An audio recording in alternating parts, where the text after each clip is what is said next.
Bismillahirrahmanirrahim. Assalamualaikum warahmatullahi wabarakatuh. Perkenalkan, nama saya Puput Wandari, kelas 12 AKL 3. Baik, di sini saya akan menjelaskan tentang akuntansi perusahaan manufaktur. Yang pertama yaitu pengertian perusahaan manufaktur.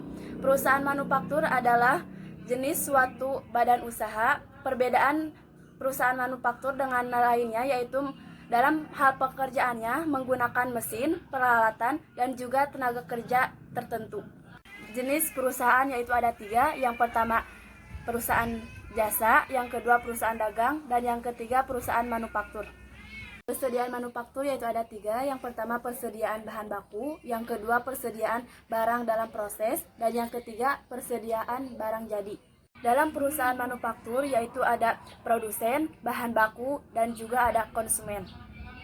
Karakteristik manufaktur yaitu yang pertama perusahaan manufaktur membeli bahan baku atau disebut dengan raw material. Yang kedua yaitu mengolah bahan baku dengan menggunakan tenaga kerja dan overhead menjadi produk jadi, yaitu yang disebut dengan finished good, dan menjual produk jadi tersebut ke pelanggan atau pembeli. Yang kedua yaitu persediaan perusahaan manufaktur ada 3. Yang pertama persediaan bahan baku, yang produk dalam proses atau persediaan barang setelah jadi, dan yang terakhir yaitu persediaan barang jadi. Jenis pengeluaran. Yang pertama jenis pengeluaran yaitu pengeluaran variabel FS tetap, yang kedua pengeluaran produk, yang ketiga langsung FS tidak langsung, dan yang terakhir primer FS cost konversi.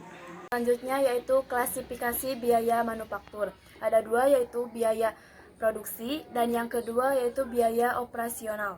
Klasifikasi beban operasional yaitu beban pemasaran, dan yang kedua beban administrasi dan umum. Laporan harga produk produksi yaitu laporan harga produksi adalah laporan tentang biaya total yang dikeluarkan oleh suatu perusahaan untuk memproduksi sejumlah barang di dalam suatu periode tertentu. Yang selanjutnya yaitu komponen kos produksi.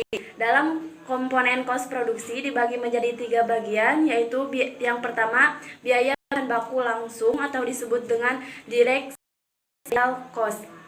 Dalam biaya bahan baku langsung direct material cost dibagi menjadi 2 bagian, yaitu pengeluaran untuk memperoleh BBL, yang kedua komponen utama dalam proses produksi dan berkorelasi langsung secara proporsional dengan produk jadi yang dihasilkan. Terus yang kedua yaitu biaya tenaga kerja langsung atau disebut dengan direct labor cost.